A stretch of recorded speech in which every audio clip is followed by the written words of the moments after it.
Good morning বন্ধুরা, কেমন আছো? আশা করি সবাই ভালো আছো এবং সুস্থ আছো।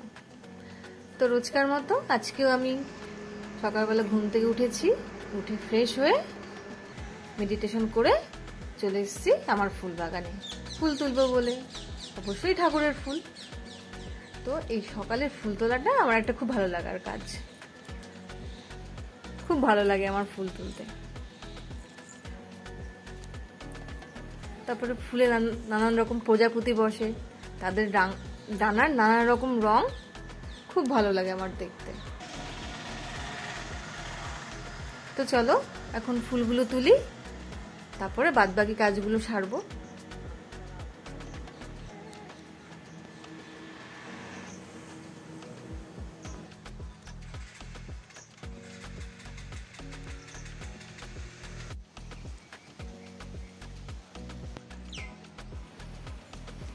ফুল তুলে এসে দেখি আমার শালিক পাখি আরো অনেক পাখিরা আছে, তো তারা দেখি যে ডাকাডাকি করছে, অবশ্যই বিস্কুট খাবে বলে। আমি তাদেরকে তো বিস্কুট খেতে দিলাম। তাদেরকে এই বিস্কুট খেতে দেখে আমার খুব মজা লাগে। মারামারি করে, একে অন্যের সঙ্গে খুনসুটি করে, দেখো কি সুন্দর করছে ওরা। ঝুপঝুপ করে গাছ থেকে ঝাঁপিয়ে পড়ে বিস্কুট দিতে দেখে, এগুলো দেখতে খুব মজা লাগে। আমি খুব এনজয় করি এগুলো।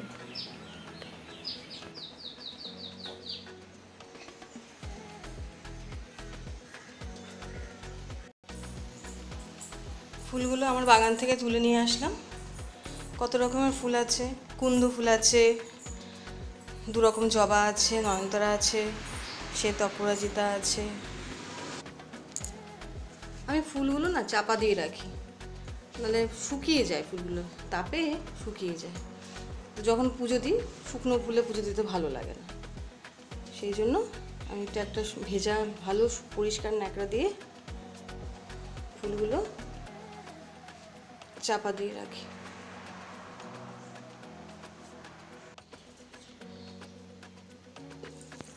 সোনা স্কুলে যাবে, তাই প্রেসার কুকারে ভাত আর একটাতে ডাল বসিয়ে দিলাম। ও তো খেয়ে স্কুলে যাক, তারপর দেখি আর কি করি।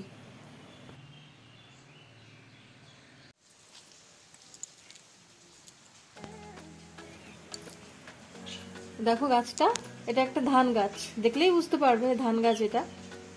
তো ধানও ধরেছিল, অনেকই ধান ধরেছিল। তা ভাবলাম যে ধান যখন ধরেছে তো লক্ষ্মী পুজোয় দেবো মা।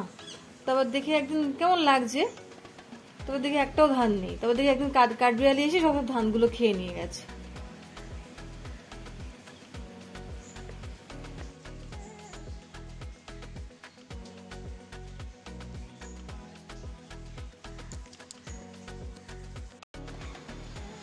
ছেলে তো স্কুলে চলে গেল, ওই একটু ডাল সিদ্ধ করেছিলাম আর ভাতে আলু সিদ্ধ দিয়েছিলাম, আলু সিদ্ধ ডাল সিদ্ধ দিয়ে খেয়ে স্কুলে গেল। আমি এখন একটু ভাত নিয়ে বসলাম, টিফিনটা খেয়ে নিই, এরপর দুপুরে রান্না করব।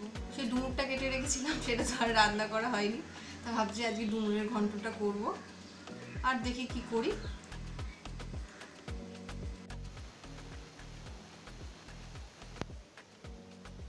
চুলে দিয়ে শ্যাম্পু করবো, তাই ভাবছি একটু তেল দিয়ে নিই চুলে।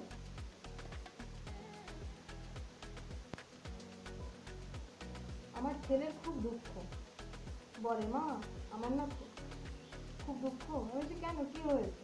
বলছে আমার একটা পুকুর নেই, পুকুর থাকলে সারাদিন সাঁতার কাটতে পারতাম।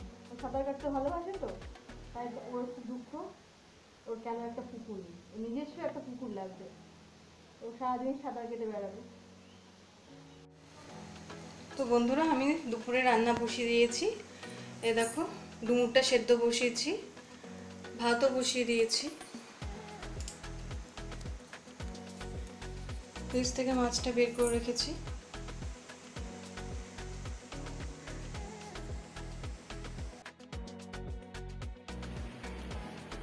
নিজের বাগানের ফুল দিয়ে পুজো করাটার মজাই আলাদা, খুব ভালো লাগে নিজের বাগানের ফুল দিয়ে পুজো করতে। স্নান ধান করে তো পুজো দিতে বসে গেলাম। এবার সবাই তো অপেক্ষা করছে ভাত খাবে বলে, আমি পুজো করে সবাইকে খেতে দেবো। তাদের পুজোটা সেরে নিই।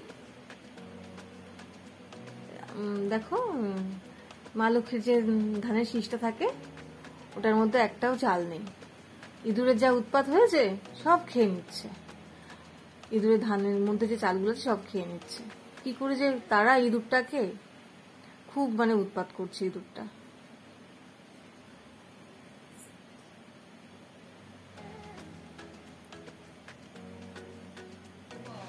তো এবার সবাই মিলে খেতে বসে গেলাম, ডাল, ডুমুরের তরকারি আর পাঙাশ মাছের ঝোল দিয়ে। পাঙাশ মাছের ঝোলটা দেখো কি সুন্দর রং হয়েছে।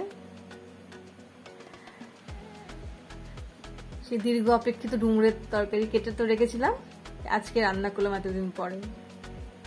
এখন হয়তো টেস্ট করি, দেখি কেমন হয়েছে খেতে, সবাই কি বলে কেমন হয়েছে খেতে। খাওয়া দাওয়া করে নি। খাওয়া দাওয়া তো হলো, তারপর দেখি মেঘ করেছে, বৃষ্টি আসছে। আমি না একটা মাটির উনুন বানাবো বলে কিছু মাটি জড়ো করে রেখেছি, তো না ঢেকে রাখলে তো বৃষ্টিতে সব ধুয়ে যাবে, তাই এগুলো ঢেকে রাখি, ভালো করে ঢেকে রাখি।